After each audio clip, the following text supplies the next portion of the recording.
As we know, there's a well-observed custom that when a person is going on a trip, you give them some money to be a Shliach mitzvah. What is Shliach mitzvah? Shliach is a messenger of mitzvah to do a mitzvah. And the concept is that a person on his way to do a mitzvah is not going to be damaged, not going to be harmed. We actually just had in the Daf Yomi in Psachim, Daf Ches, the whole discussion there that this comes from. The Gemara tells us that if a person lives in a house and there is a hole in the wall between him and his Gentile neighbor, there are various opinions as to what you do for searching for chametz over there. We assume that people store things in holes, and according to one opinion, that of Plimo, you don't have to search for chametz there at all. The Gemara says, why not? And the Gemara says, because of the danger that's there. The Gemara says, what is the danger? If it's because of that your neighbor is going to suspect that you are doing magic or incantations, well, how did you put chametz there in the first place? And if you're not going to put chametz there, then you don't have to search for chametz over there.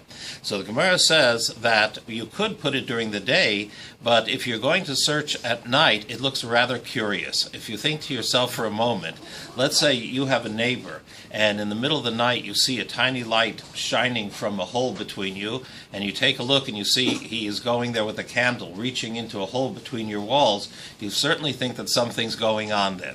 So therefore, that's why the Gemara says that we're afraid that he's going to do something to you, that you're in danger by doing this.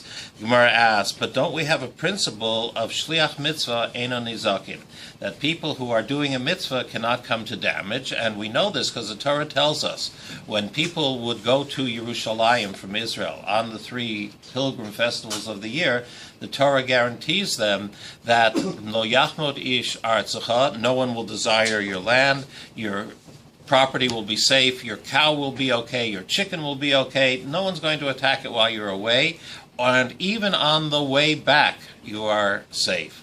So the Gemara answers, no, if it's a very dangerous situation, then it's different.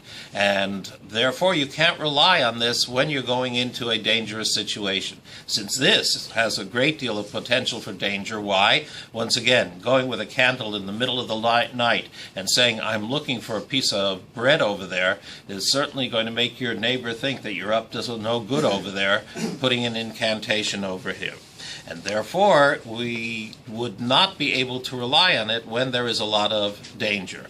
In other words, if you're going on a plane trip and you decide to parachute and not use a parachute, that is, you're parachuting out of the plane, but you say, I'm a Shliach mitzvah, I don't need to have a parachute, then you're nuts, not frum. But when a person goes on a trip, the custom is to give them tzedakah, that they should be a Shliach mitzvah and have a good trip. Buen viajes a todos.